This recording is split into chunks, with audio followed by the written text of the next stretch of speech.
Hello guys, uno munsi twagarutse nje kubera ukuntu abasha guhindura telefone nka computer birashoboka cyane.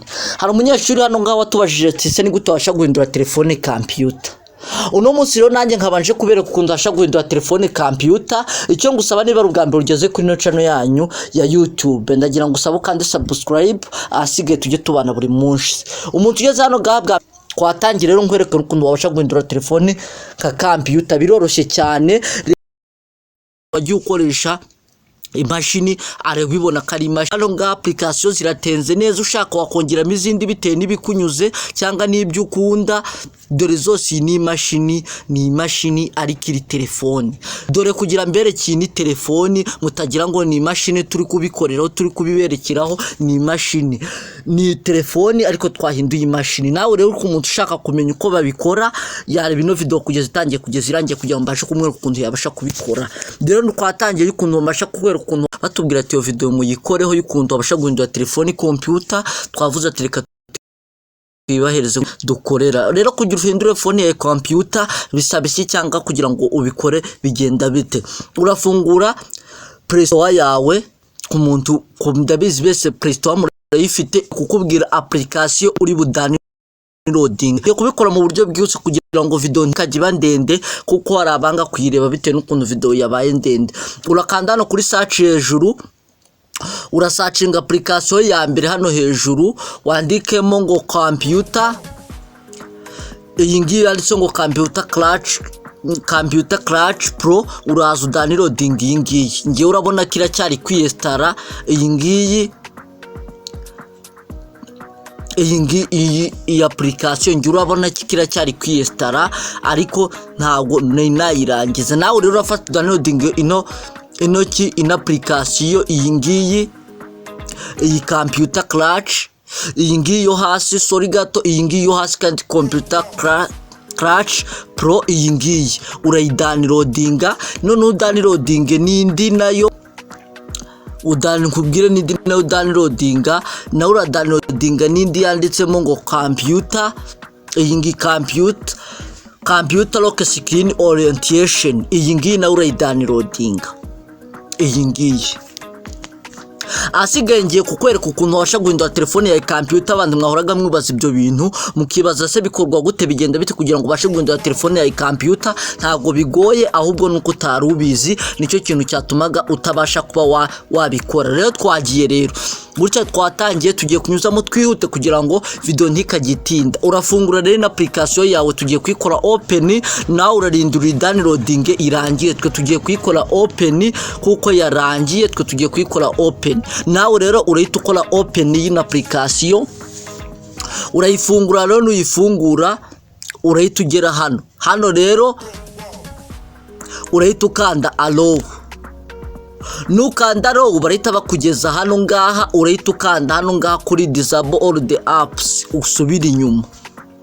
Numara kugera hano ngaha urahita ubona ahantu handitse ngo start service. Hano ngaha urakavivura, nubona katavivuye urakavivura.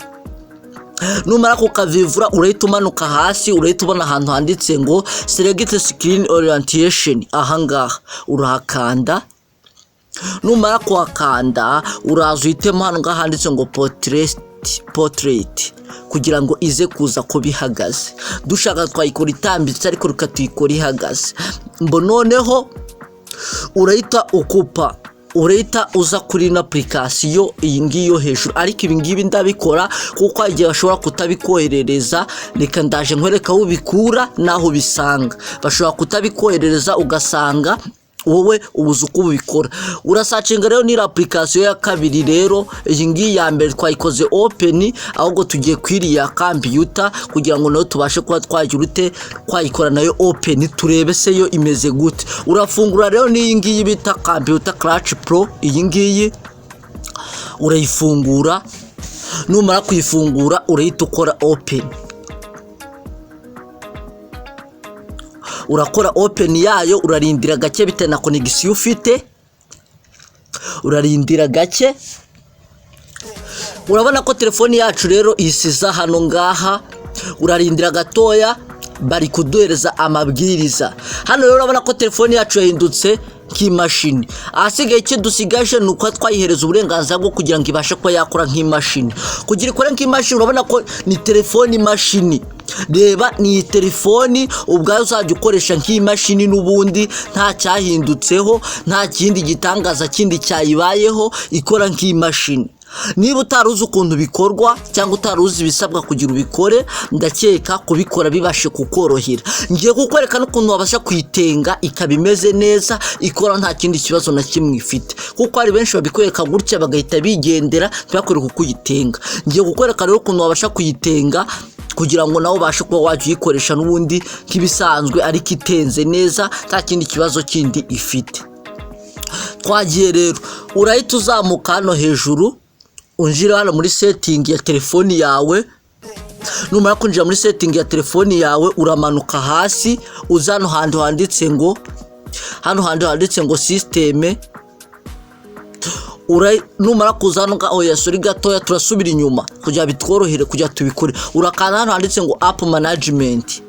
Aha ngaha urahita ukanda hano handitse ngo DF app. Hano ngaha barahita bakugeza hano kuri za application. Urahita ubona hano handitse ngo home app.